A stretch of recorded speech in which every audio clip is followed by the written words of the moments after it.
Biotic environmental factors part 2 के अंतर्गत हम पढ़ेंगे नेगेटिव इंटरस्पेसिफिक इंटरैक्शंस के बारे में। इसके अंतर्गत हम पढ़ेंगे एक्सप्लॉयटेशन। एक्सप्लॉयटेशन के अंतर्गत टॉपिक्स आते हैं सोशल पैरासिटिज्म एवं प्रेडेशन। सोशल पैरासिटिज्म यानी कि सामाजिक परजीविता। नेक्स्ट है पैरासिटिज्म परजीविता। उसके बाद है परभक्षण।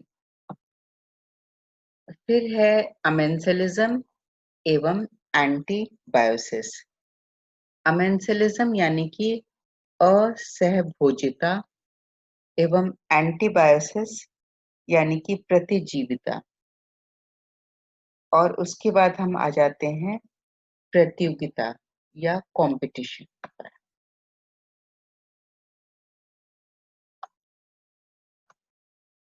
नेगेटिव इंटरैक्शंस के अंतर्गत एक या दोनों स्पीशीज को हानि पहुंचता है। इस प्रकार के इंटरैक्शंस को क्लार्क ने एंटागोनिज्म का भी नाम दिया।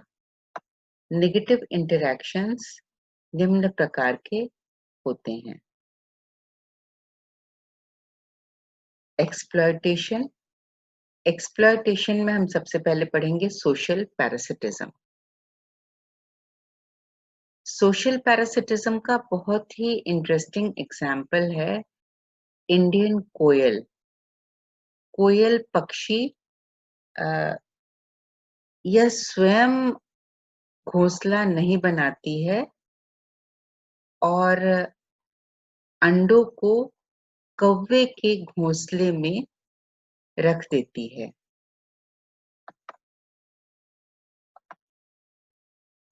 और दूसरा उदाहरण है कि कुछ चींटियां एंड्स के कुछ स्पीशीज अन्य स्पीशीज के वर्कर्स को स्लेव्स बनाती हैं।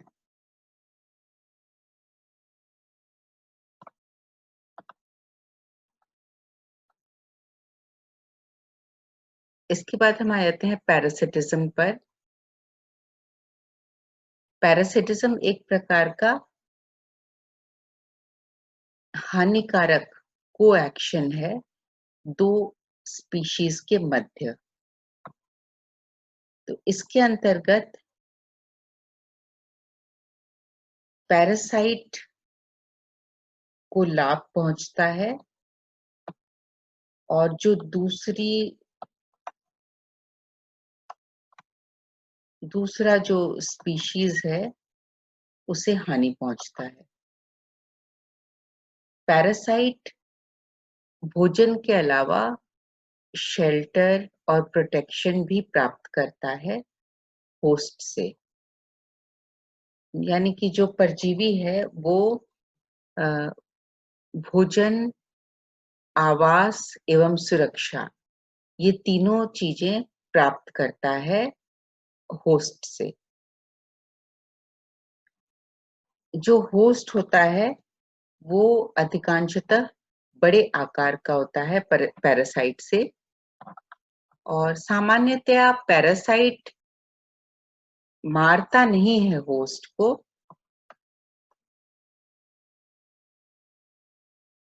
किंतु होस्ट में कई बार सेकेंडरी इन्फेक्शंस हो जाते हैं और उसकी ग्रोथ स्टंटेड हो जाती है, पुअर ग्रोथ होती है पैरासाइट की वजह से, क्योंकि पैरासाइट होस्ट से सारा भोजन डिराइव करता है। तो इस प्रकार से होस्ट को नुकसान पहुंचाता है पैरासाइट। और जब एक्सट्रीम केसेस हो जाते हैं तो होस्ट की मृत्यु भी हो सकती है बीमारियों की वजह से।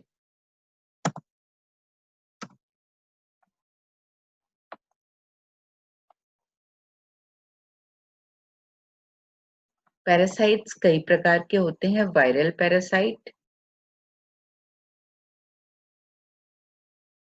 माइक्रोबियल पैरासाइट, फाइटोपैरासाइट, जू पैरासाइट।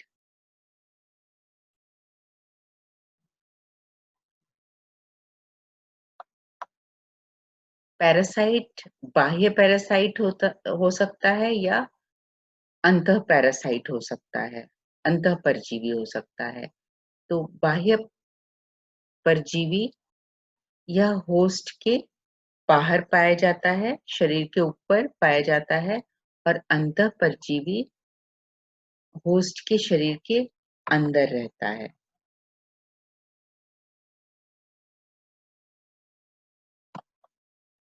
ये कुछ एग्जाम्पल्स हैं।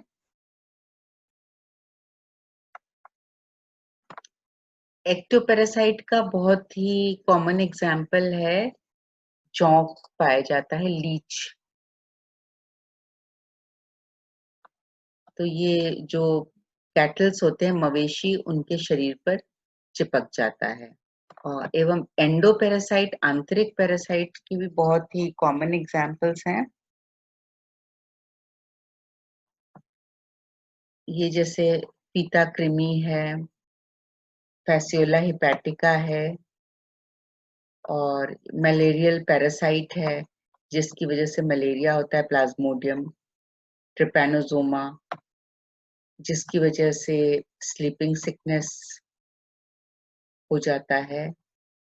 और ये रेक्टल सीलिएट्स हैं फ्रॉग के, मतलब फ्रॉग के, मेढक के रेक्टम में पाए जाते हैं। तो ये प्रोटोजोआ के जंतु हैं, एक कोशिकीय जंतु हैं, सीलिएट जंतु हैं।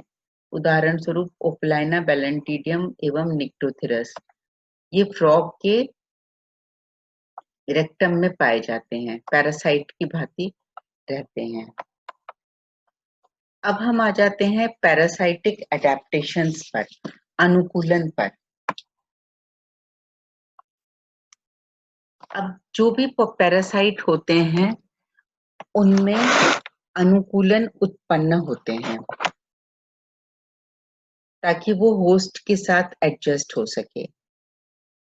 उदाहरण स्वरूप बाह्य पैरासाइट, बाह्य परजीवी हिरुडिनेरिया, या जिसे हम कैटल लीच कहते हैं, जो मवेशियों पर पाया जाता है,